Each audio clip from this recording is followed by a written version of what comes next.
1970s.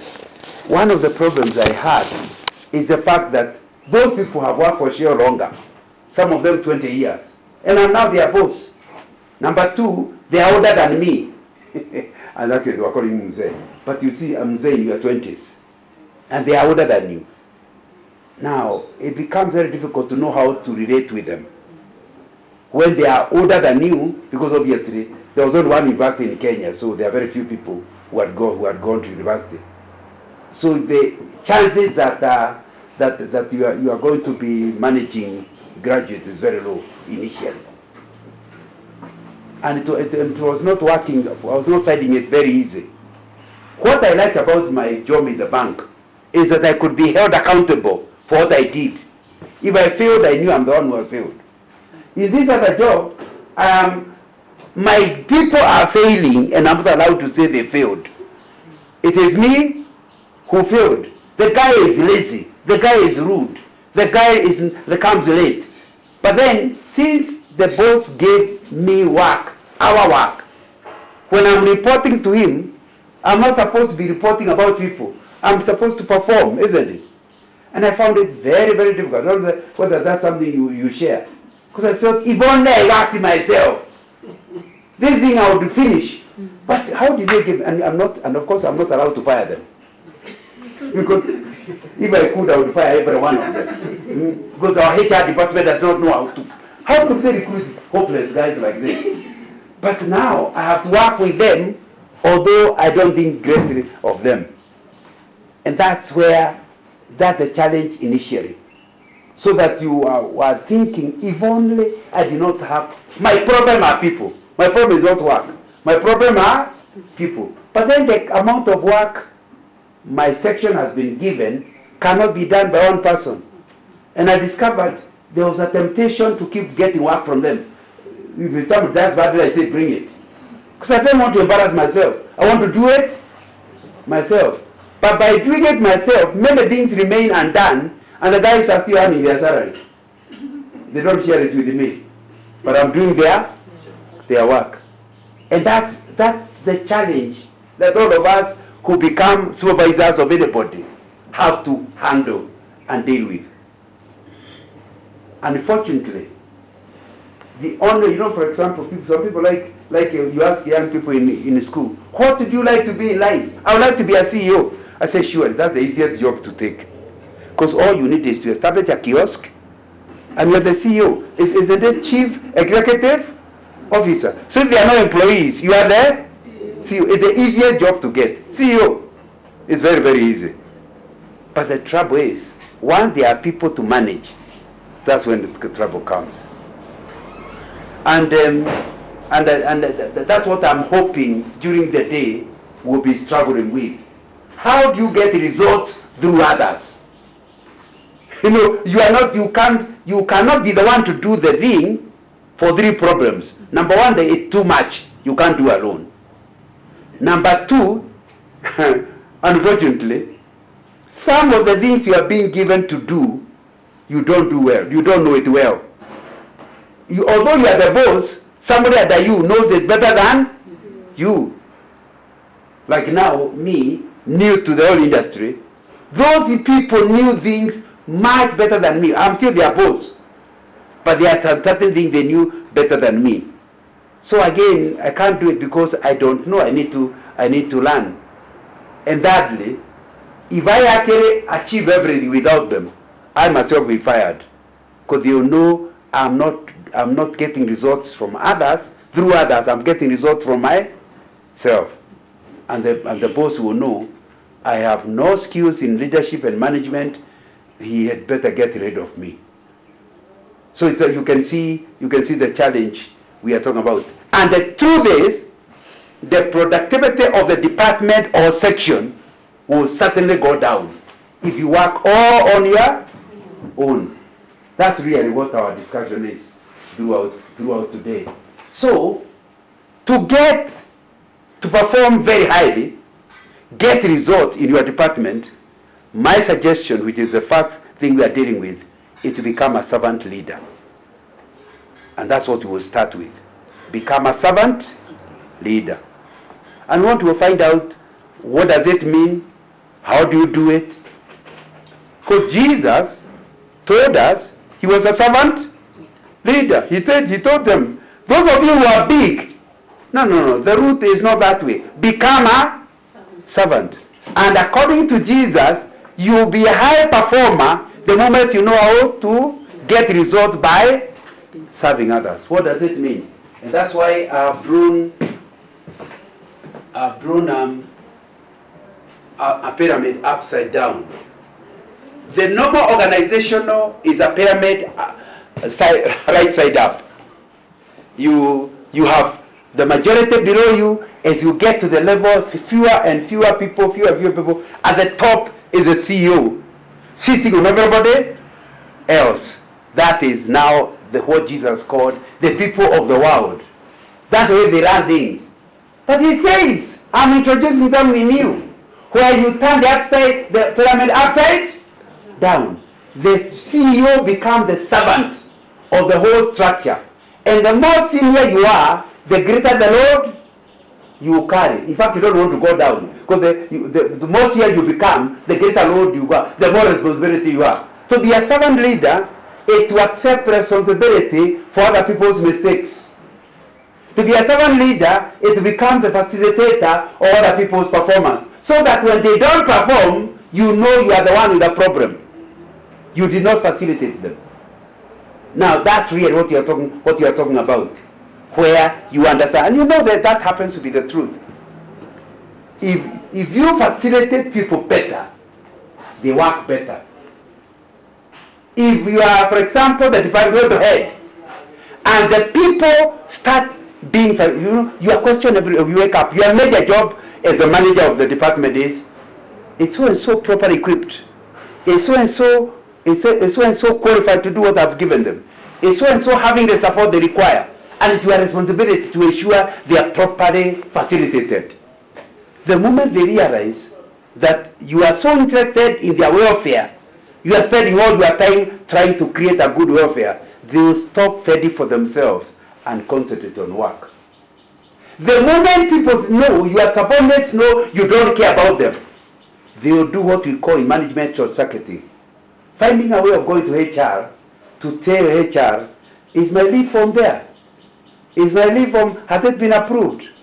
Going to finance manager to say, by the way, I applied for that loan, has it been progressed? Because they don't trust their supervisor to do it. So instead of concentrating on their department, they are busy doing their own work, which is the responsibility of the boss. Once I apply for leave, the rest of it is not my responsibility. It's supposed to ensure I go on leave. Am I right? Would you agree with that? So when you see an employee stopping working to go and follow things, it's because of leadership failure. They have not understood the concept of servant leadership. It's your responsibility as a manager to ensure that your juniors are so confident you fight for them that they never go to the CEO to look for anything. Because they know, as long as it's my boss, I'm covered. They can now concentrate on work because elsewhere I'm actually covered. That's what we mean by servant leadership. And it's not easy. You know, there's a time by the time I left Shell, I was in top leadership, and we were trying to talk about performance. And one of my managers, one of the department managers who was working under me, I really wanted him to get bonus that year. And because of the way I talked about what he did and how well he did it, hey, somebody said, wait a minute. So, do you have any work? No. Because I've talked too well of my juniors. Do you have any? Say, no, but I'm not the one at the discussion. So I refused to turn the subject to me. And he got his bonus. He has no idea. When he got his money, he ate it with his wife. He never gave me any. But the very fact that he is getting it means he knows I talk for him because of the things. One of my commitments, whenever I worked, all the years I worked, both in the bank and ICDC, was my joy was to see getting a hopeless worker, help him to where he gets promoted. Now I happen to be the chairman of the Shell Pensioners Association. So we meet and I'm the chairman. And I meet that one, and I meet that. Of course, it's many years since I was in Kisumu. I was the manager in Kisumu 1980s. So it's more than that years. And so I'm meeting those wazés. They are now, we are all 70s and some 80s, and we meet them and they remember how I facilitated them to get promotions. And now, nobody is the boss of the other. We're just pensioners. But it makes our time as pensioners much better. You know, the people you're working here in cottage with are the same ones who will be with you when you are grandmothers. And you'll meet them in a supermarket and they will say, that guy made my life rough. I worked at them, I've never had a boss like that.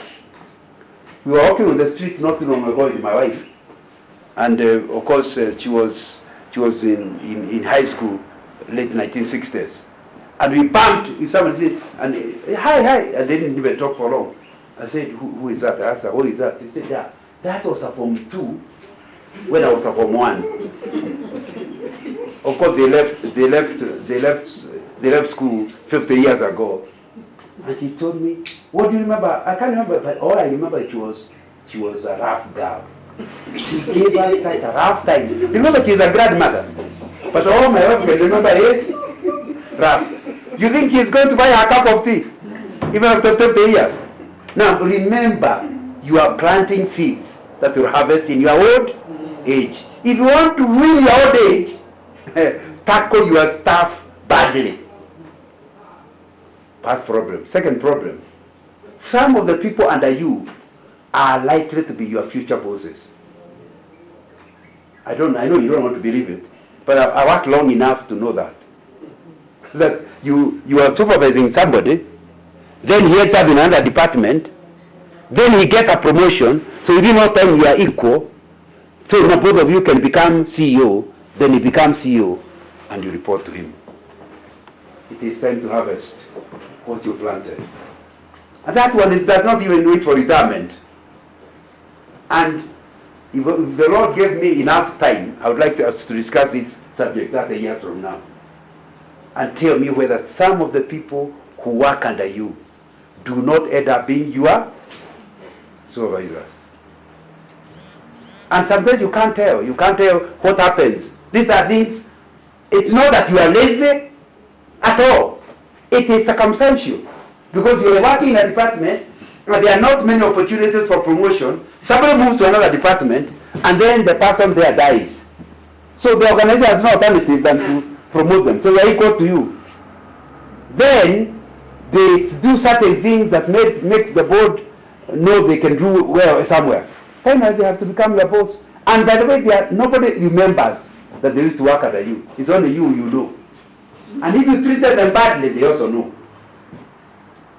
So you need to understand when we are introducing the subject of putting the pyramid upside down, is for your good future, but it's also for productivity.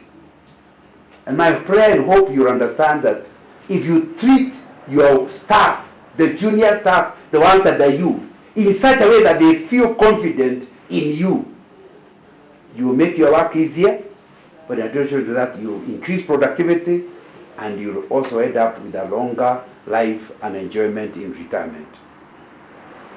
Let's just take the example Jesus gave us, because Jesus was exactly what he is telling us.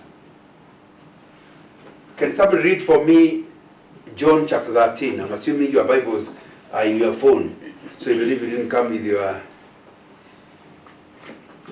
Lydian, you have a Bible? Yes. Just read for us 13. Oh, okay. Or read mine. Just read on the wall. It was just before the Passover feast. Jesus knew that the time had come for him to leave this world and go to the Father. Having loved his own who were in the world, he now showed them the full extent of his love. I want to answer the question. How can you actually be a servant leader? Is it possible? Really? I still remember dealing with these subjects I was given some contract by HELP help is Higher Education Loans Board. So they had called all the deans of all the campuses in the country and all the deans of students and all finance registrars or whatever the titles were given. So I was supposed to be talking to them about how to deal with students. And I talked to them about servant leadership. And during question time they said, that cannot actually be practiced. It's not possible. Not in Kenya. Then I talked about this subject with some pastors. And the others said, that will be difficult. I said, now, if those people in the world are saying it's difficult, and you say it's difficult, then who is right? What was Jesus teaching us? So I thought I want us to just study how Jesus ended up washing the disciples' feet as a servant leader. What made it easy for him to work with them like that? That's really what we are talking about. Here, as I look at this, we are saying he loved them. He is not washing them just as a joke. He loved them. You know, having loved his own who are in the world, he now showed them the full extent of his love. It is impossible to be a servant leader if you don't have agape. What is agape? Love that requires reciprocation. In other words, I love them even if they don't love me. I simply love them. I mean, you need to come to where you look at the staff under you and you love them more than even they love themselves. You can see somebody is likely to be fired. From the way he's behaving, to be fired. I mean, surely, he can't last long. And he doesn't seem to care. But he's the same one who ended up in his mother's place, and you just sympathize with the young man. And you start investing in showing him what he is not hurting the organization, he is hurting himself. And you work on him, and you work on him. By the way, after he's a good guy, you get better productivity, but he will ask for his own. You are not doing it for yourself. You are doing it for... That's what Jesus did. He was not going to gain. He loved his own. So it will be important to have that love for people. And anyway, if you call yourself a Christian, you don't have an alternative. God is love. If you have to be like God, you also must love. And love is agape. Loving without expecting reciprocation. No, you are not loving so that they love you. You're just loving them for their sake. Not for your own sake. The moment you are committed to your staff, the first thing you think about is not how they can be fired. The thing you think about is how can I help them to be people who are needed by the organization, who are benefiting the organization. So I invest in them. That's why you even think of buying them a cup of tea. In your own money, not company money, your own money, for their sake. Because you have become like their parent. And you are saying, can we talk? Last time you were so rude with the other staff. Why have they annoyed you? Exactly what happened. And because it's not work atmosphere. They can tell you that girl, an anionaire. Now, I don't know how you say that in English. You were singing for me. So anakuonea, is it okay if I told her to stop singing for you, that you have your own eyes also? Exactly how can I help? And they realize, so somebody else can also see I'm in trouble. Once they realize that the boss can handle their problem, they'll stop fighting for themselves, because they know somebody is fighting for them. So it's something. So love is critical. I still remember when I was the manager in Kisumu, Shell had already started something they call BPR, Business Process Reengineering. It's just a short way of saying they will fire people. Because business process reengineering is looking at the organization and restructuring it. I joined Shell when we were about 1,300. I retired from Shell when we were only 350. They had lost about 1,000 people. But the volume they were selling was much higher by the time I retired, that's a year later, than I found them selling. We were selling more volume with less people. So it meant that so often they are actually reducing the manpower. And I could see it happening. So when I was in Kisumu, I still remember my secretary, and I could see clearly, one of these days, as we are becoming more and more computerized, she will be jobless. So I just told her, Margaret, why don't you learn how to be a cashier? I said, no. I'm a professional secretary. I studied. I said, I'm not suggesting you're not qualified. All I'm saying is, it would be good if you knew this and you knew something else. So after talking to her, remember I'm getting nothing out of it. We already have a cashier. She stopped, but she said, Mr. Nana, me and the money, we are not together. I said, it's not very complicated. It's simply the money you have received, they clear your account. That's all. She was softening. So I told her, next time the cashier goes, you will take over. So I told the old cashier to try to talk to her, but even after he left, Margaret was impossible. So do you know, I had to enter the cash office myself. And she was not reporting to me. She was reporting to somebody who was reporting, somebody who was reporting to me. But I went to the cash office to give her confidence. And I said, what are the challenges? What are the forms? What are you doing? Finally, she started doing the cashier work. And because it's only 2 or 3 weeks, she was back to being a secretary. But just sure as I predicted, from there I became the general manager. So the depots were still reporting to me.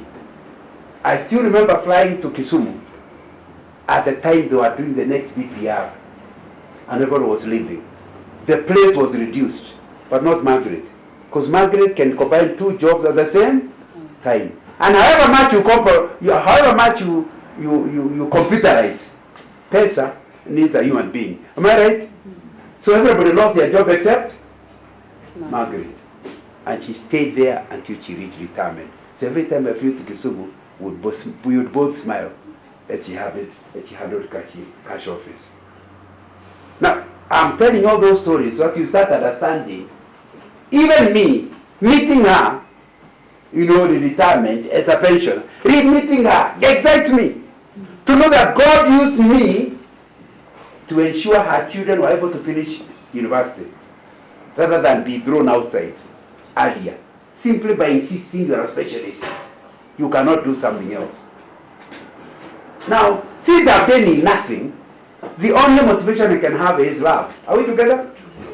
And it's important to understand it's good for you. There is nothing that gives more joy to any human being than being helpful to others. And you need to come to where if you really want to enjoy your life, learn to love your staff. So the first thing we must learn is the leader, the supervisor, must love his team. And because you are not, again repeat what I say, because you are not in recruitment, you are not HR, you have to accept the people who are brought, isn't it? Now love them the way they are. Now next,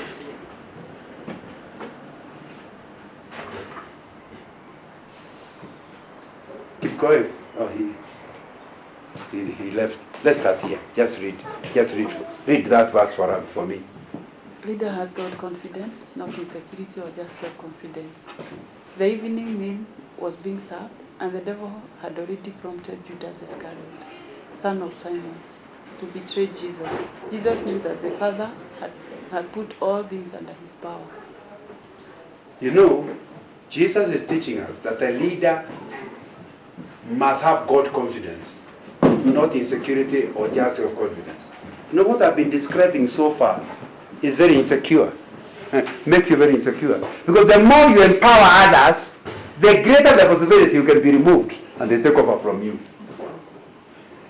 So part of the reason why we don't allow our juniors to thrive is so that we are secure in our own job. And that's what we call poverty mentality. Where you think there are not enough jobs, the organization cannot grow. So the only way for this junior guy to rise is for you losing your job.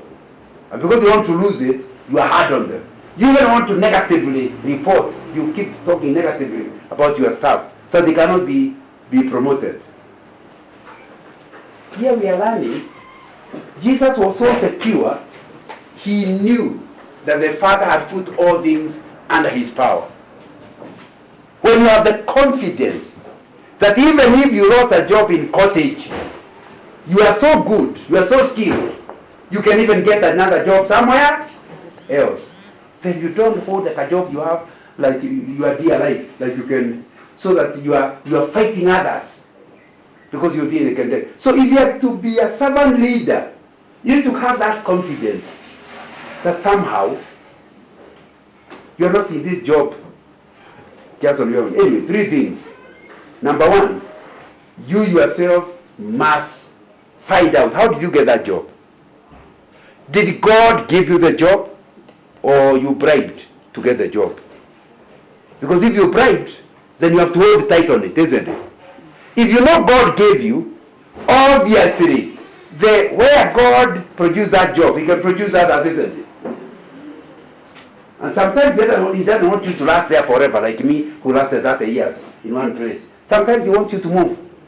So He'll get you fired, not because He hates you, but because He loves you. So He gets you fired, so that you can go where He wants you to go, because you are too comfortable in one place. So when you get the impression that this came from God, and God loves me, God can give me another one, you will not start holding on to the job tightly, so that you are unable to serve your servants. Do you know who I am? When you hear somebody telling you, do you know who I am? They are suffering from insecurity. That's one of the greatest signs they are suffering from insecurity. If your husband keeps saying, am I not your husband? No, sure. There's a marriage certificate to prove it. If he is a traditionalist, he even paid cows. Now, and they are not been returned back to your father. So when he starts saying that, am I not? I'm your husband. That means your husband is suffering from insecurity. And he needs counseling.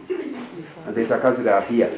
So you might have to say, because there's a serious matter. Many, in fact, if you have a manager who is secure, please accept my sympathy in advance. Because they always feel like you are attacking them. You do well, they are threatened. You do badly, they think it's deliberate. You want them fired. Now, it doesn't matter what you do. There will always be problems with them. So you need to know God is the one who has given you. But number 2, to understand that where this same God is able to deal with whatever may go missing at the time. And thirdly, we're still talking about this issue of not getting insecure, so being there with the people. Please understand clearly that the moment you create a good teamwork with your staff, they will not be happy to see you fired. They get to where they are also happy with you. You are a team. You like to work together. So they themselves would never want to do a bad thing because you have become friends. So they don't give you short work. Because when you go to report, they don't want you to be embarrassed. But if you do not have this, if you don't have that servant leadership heart, you will suffer from something they call malicious obedience. Ever heard of malicious obedience? Who can give me an example of malicious obedience? Many staff actually practice malicious obedience. Anybody with an example? Who has ever experienced malicious obedience? I don't want to ask you, have you ever been a person who was maliciously obedient? Or did somebody practice it on you? Let me give you an example. You understand? A boss told his staff that his office must be totally clean. So clean that he doesn't want to see anything. He's an ordinary guy. Everything in his desk is put properly on where it should be. So he never see anything on the floor. And he told the secretary, by the time I arrived, and the guy used to come very early. He was in the office at 7:30. The messenger had to be there at 6. Because once he enters the office, he doesn't want any cleaning. And nothing should be on the floor if you don't want to be fired. He's a rough guy. So there's this day, he was working late. And he had his wedding ring. And he was really thinking hard, and he kept fidgeting with the wedding ring. Then he removed it and started throwing it up. Thinking, he's serious in the evening. And he's all alone in the office. Then the thing dropped. The trouble with the ring is it starts rolling, isn't it? By the time he took to look, he couldn't tell where it had rolled to. It was now getting to 8 o'clock in the night. He had told the wife he would be home by 8 o'clock. He is looking for the ring he can't find everywhere. Now he realized he would end up annoying the wife, going late, or take the risk of being asked what he has done with the ring. Now he had to make a choice between the two. Which one is he likely to take? The guy said, he will make sure she doesn't discover. He will play around until the wife never sees the hand. So he went home, and it worked. The wife never discovered he did not have a ring. Early in the morning, as usual, he came.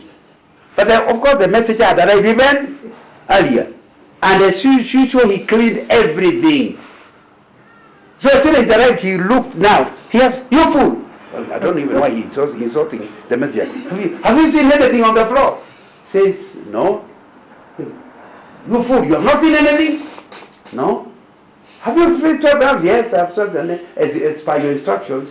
Everything on the floor has been taken. Where is it? Now I took it to those days, the city council used to pass collecting dustbins. There was a council dustbins. And so he had thrown everything in the dustbin. As the boat was running, the city council truck disappeared with the rubbish. That means it disappears also with the ring. He was so annoyed. He ran straight to HR.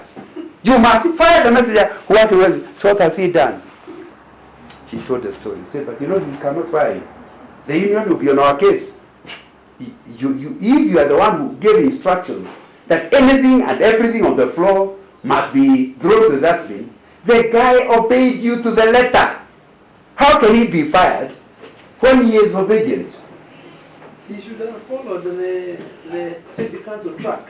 Now, to the dollar. He should have gone to the dollar. Anyway, he didn't go to the dollar. But the point is, he was fuming. But the guy was obedient. But are you sure a gold ring could be something the messenger doesn't know is very precious? He was being obedient. But that is malicious?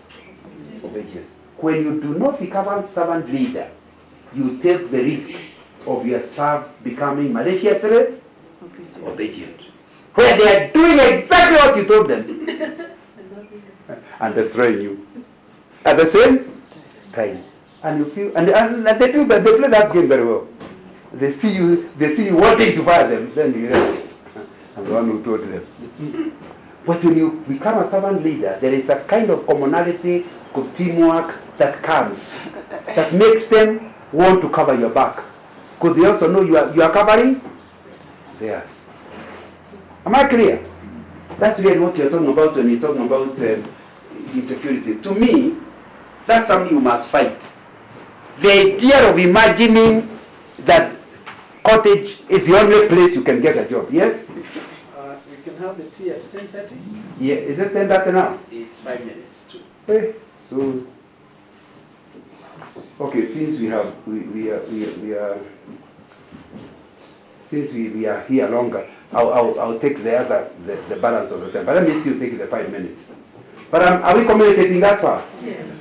So basically, I'm trying to give you a reasoned argument as to why you need to put the pyramid upside down. And Jesus gives the reasons himself as why. And this issue of insecurity is critical. My friend, if you are married to an insecure man, please accept my sympathy. Because it doesn't matter what you do. And my wife and I do marital counseling. This weekend we spent the weekend with the couples in a retreat center. About 50 or so couples. And as people came to see us, or at least some I can remember some lady coming, and they say, I am more than my husband. My marriage is in trouble. Why? The guy is so insecure because the girl is earning more. So I tried to help the sister to see, might she be the problem? Have you threatened your husband until he's now fighting back? Because that's also possible. Or is the guy simply lacking insecurity? Where he thinks, mwanaume ni, you haven't heard it, mwanaume ni wallet. Now if that's what a wife says, she is going to make the husband insecure. But this is a marital, not a marital class. But it's exactly the same thing at work. So you need a level where you are so secure in God. Can you see what he is saying? Yeah, I know that the Father had put everything under me. So I don't go. So when the devil comes saying, why don't you do this, I give you this. Say, devil, you must be a joker. I already have it. There's nothing you can give me. So you are not tempted to ask your staff, do you know who I am? I already know who I am. So you don't feel very threatened. Even if they are not respectful, you can still do your job. Because the respect is good. But that's not the reason you work. Are we together? But when you are insecure, any small suggestion that they don't respect you, you come on them like a ton of bricks, you crush them, and within no time all the work will be on your shoulders because there will be nobody to work. And you're the one who crushed them. So you are enemy. And people who are insecure can be terrible. Do you know there are the type of people where you report your staff to HR, you want them fired. If they are not fired, you resign yourself. To go to where? To beg. Because after some time you require there are no other jobs. And nobody fired you. Have you met people like that? Me, you cannot talk to me like that. Surely. It is true, you need to be respected, but if you have confidence in yourself, you are not made by what other people say. You already know who you are. If somebody calls you your dog, look at him and wonder, doesn't he know dogs have 4 legs? So surely, am I on 4? There must be a problem with his eyes. He cannot call me a dog unless he's a fool himself. Now, so why should I be annoyed because somebody called me a dog? When he's the one requiring sympathy, at least he needs to see an eye doctor. Now, that's the conflict. You need to come to where you are so sure who you are. You do not think that other people can threaten you because you are not defined by them. You are defined by God. And you accept God's definition of you, not what people say. And my prayer is that even as you go through all this, that these are things you can see, the reason I'm giving them application elsewhere, that you understand it's not just about workplace. It's the same thing with your relationship with your parents, relationship with your cousins, you need to be having confidence yourself. Do not allow yourself to be defined by others, who they are, what they are. Because your life will be in a total mess. But especially for today, we are talking about you as a team leader and your staff. The moment you believe you are defined by them, you cannot be a servant leader. Thank you. Thank you. We give John the floor. I suggest we take a cup of tea and then proceed. Let me see the timetable. We had said we'll do it at 10. Yes. So most likely, I don't know how long the tea break was. 30 minutes. 30 minutes. So we can do 15 minutes instead of 30, or allow to save, to catch up on the lost time. The 30 minutes lost, yeah. So we just free, whatever, pick your cup. And remember there's an exam in the afternoon, verify the facts. Yes. Maybe you can start with keep going that line, then followed by this line. It will be easier that way. And we are allowed to walk outside. Hey, we are allowed to walk. Okay. Take Yeah. a break.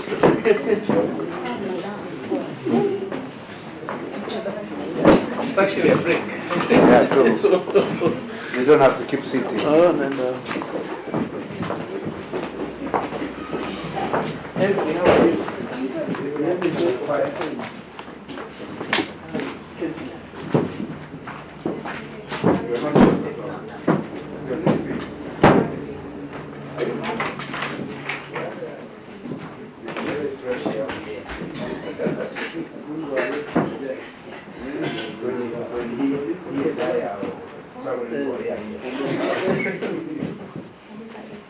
are you?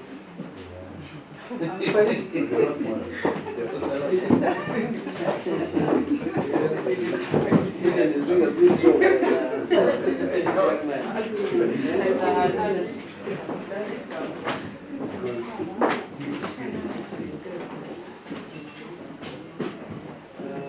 I think because you know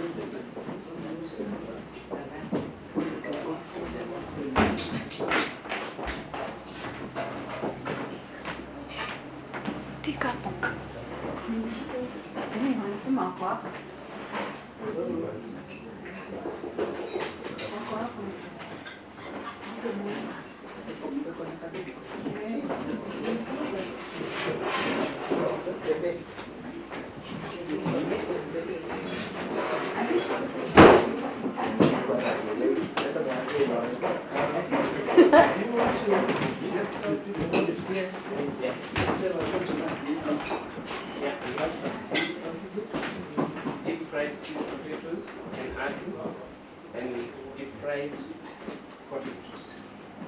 And we have donuts. And on the other side, we have mixed milk and hot water. If you need coffee, we have instant and chocolate and some lemons. You are welcome.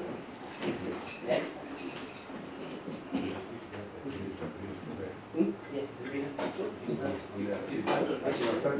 Yeah. Yeah.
Mambo.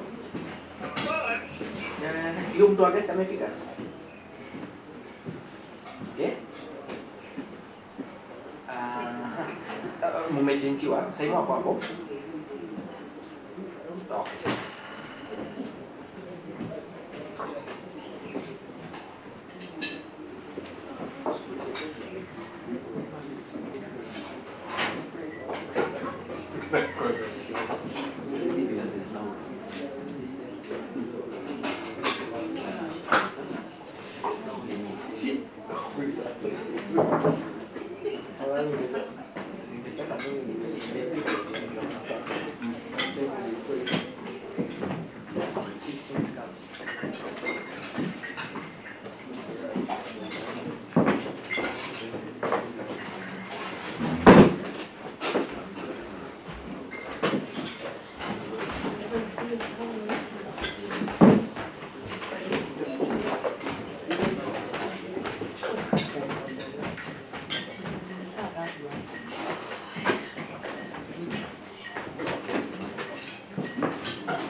Imeisha.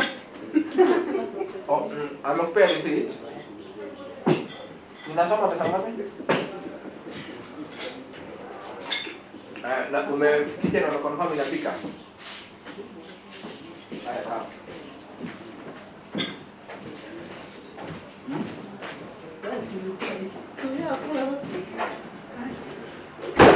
Jonjo. Amepa.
Mambo?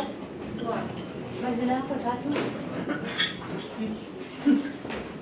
Brenda. Brenda nani? Ameshasahau. Sikuwa. Alikuwa.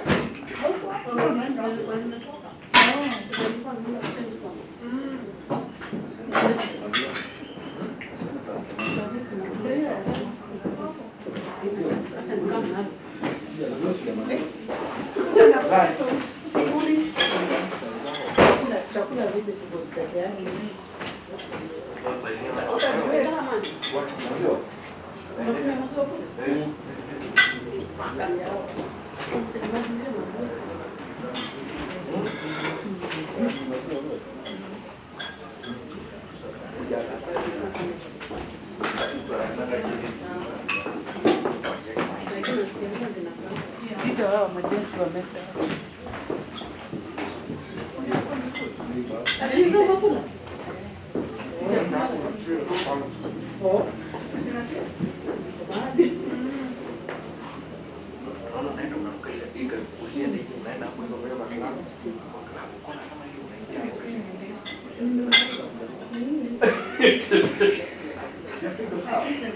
Unaenda huko unatulia huko.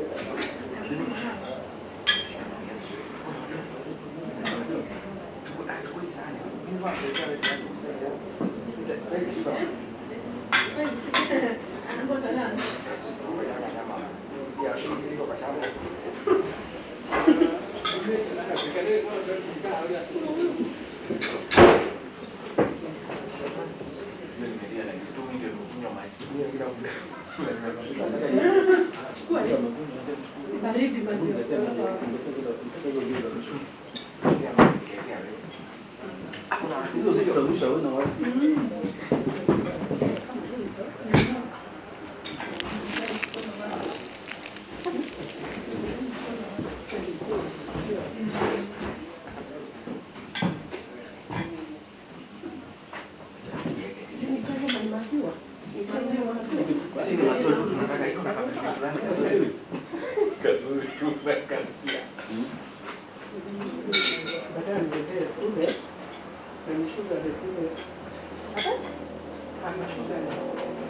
Kuna maziwa. Ndio hiyo ni maziwa. Maji ya white. Maji ya white.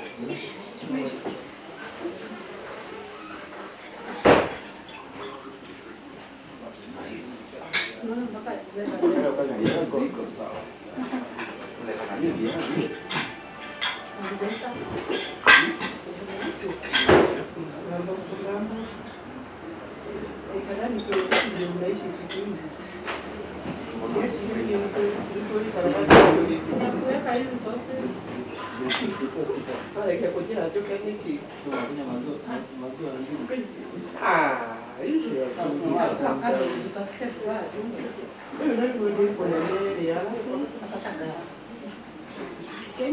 Hello. Naona ndani na.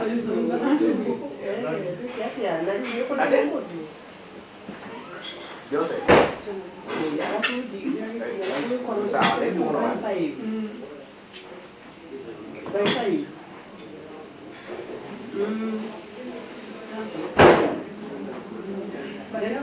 Haya, nikikuli. Haya, sawa. Vamos a empezar de acá con leche de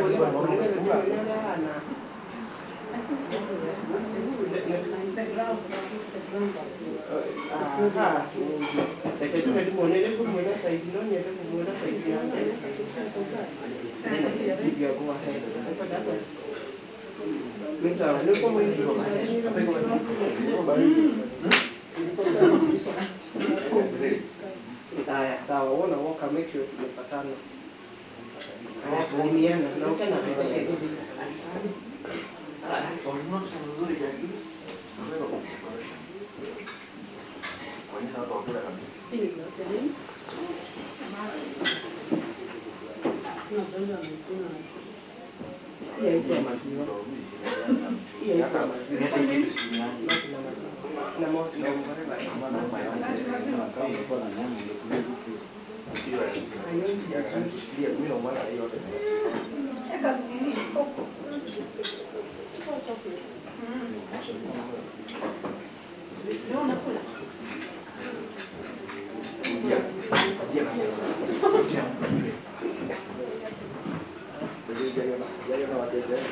anakuambia kitu na nguvu takisikia lakini anashauti. Anaifanya mpaka.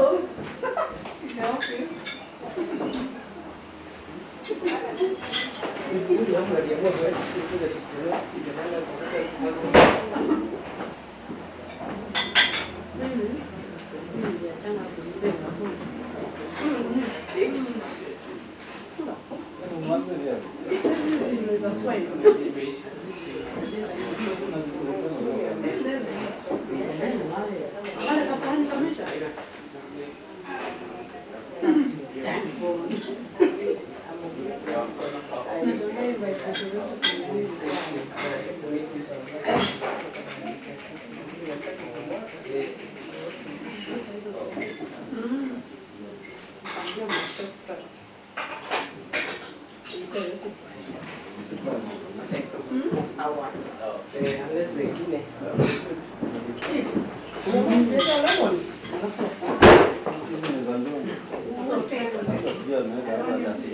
Ndani ya kazi gani sasa yake yote?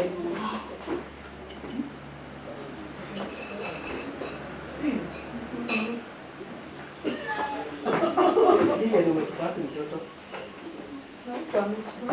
Amegiva. Nilisoma msichana. Not a baby crier. No. Au analalanga. Na kwanza anapenda kampani yake. Ile mmezoea wanasema ni hoteli iko chini. Uko kwa gramu.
Nini kwa pale bado?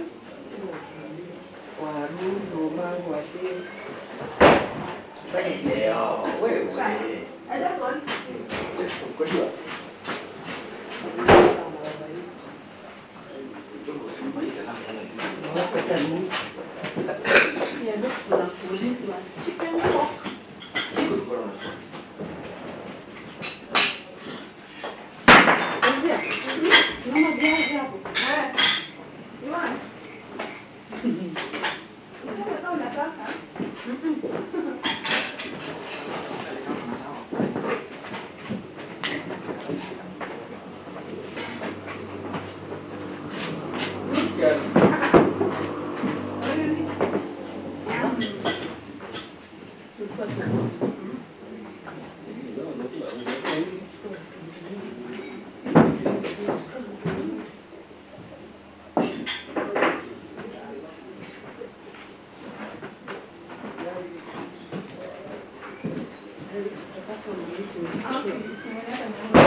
Chairman George.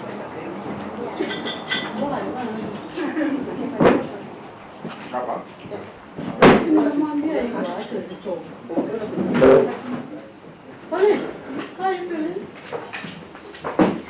She's not sitting. Angalia viatu kwa. Mimi ndio nilipika hata kwa ruhusa ndogo ndio tulikuwa na wake tano hapo. Yana wake hiyo huo. Nilipika na nikitaka kidogo. Unataka?